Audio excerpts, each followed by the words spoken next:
Nowadays, thieves are using some tricks to steal from homes.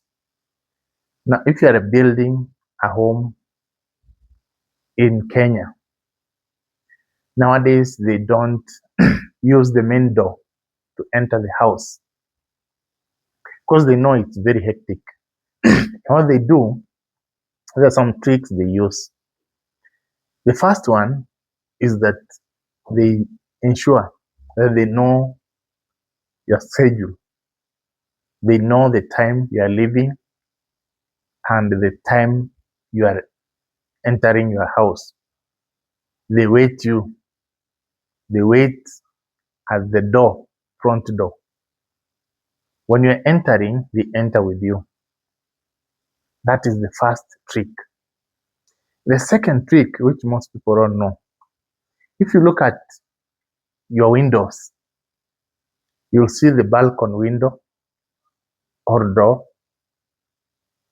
the window which is facing the kitchen, and the window which is in the bathroom. Most of them are weak, and the thieves know that they are weak. So that is the place or the space they use to enter. To break those windows is easy. So most people ensure that other windows are strong, except that of a bathroom, kitchen, and the balcony.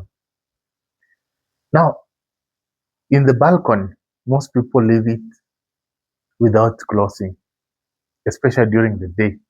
That is what thieves capitalize on. They wait, they know you are when you are leaving, when you're not around. So the moment you leave to the shop or somewhere, that's when they enter and they leave with everything. That is a trick that they use. Now you can see the video here where the thieves entered a house in Utawala. Watch keenly and give your verdict.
Now in this video, you can see a house help.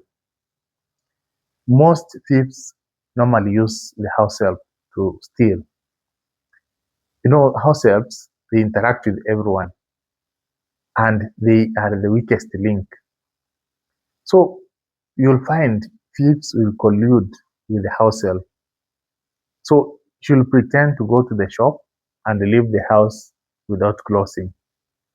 That is the moment those thieves will enter.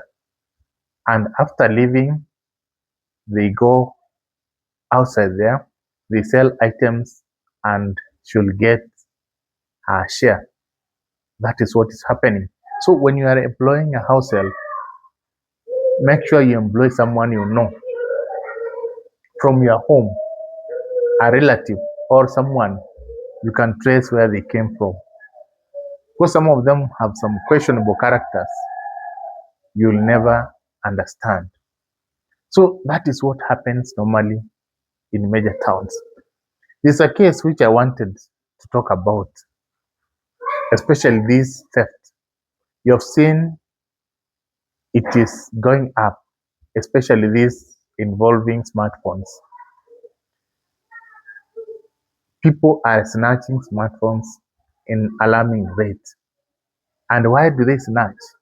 There is ready market in Congo, Sudan, there's ready market in Ethiopia, Somalia, and all these other areas where there's conflict. So the demand is very high. And these thieves have got border or motor vehicle or motorcycle, which they use to snatch the smartphones. And from this story, there's something you should know. Once they steal that smartphone, all they do is to take to a technician. They have their own technicians. The technicians will extract the data, your bank details, your M-Pesa details, and they are going to withdraw everything.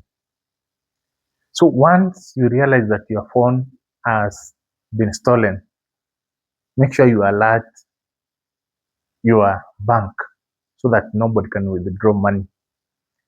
Also, make sure you go and replace your line immediately. You replace it immediately and withdraw your money so that when they are going to withdraw, they find there's nothing there. So those are some of the things you should do once you lose your phone, and ensure, even if you don't want to follow up, you have reported to the police, because you'll find some of the phones have got details of ID. The thieves are going to use those details to take loans and to do other things, crime, and you are going to be answerable. If you don't report, then one day, if your details are being used, you will be jailed, yet you are innocent. So many people have been jailed. So that is what is happening, especially in towns. There are people driving very big cars, and you wonder where are they getting money during this time of hardship. Those are some of the people who steal from your bank accounts. Those are the people who have connection with those phones which are being stolen, and they make a lot of money. Imagine per day in Nairobi, if they steal even 10 phones. If someone steals even 2 phones, that is, they'll make around 10,000 to 20,000. And in a month, how much are they going to make? That is the business which is booming for those thieves. So those are some of the tricks they are using in Nairobi. And the best you can do, if you lose something, make sure you report. Your laptop, any electronic item that can be used to access the internet, make sure you report, because one day you might regret.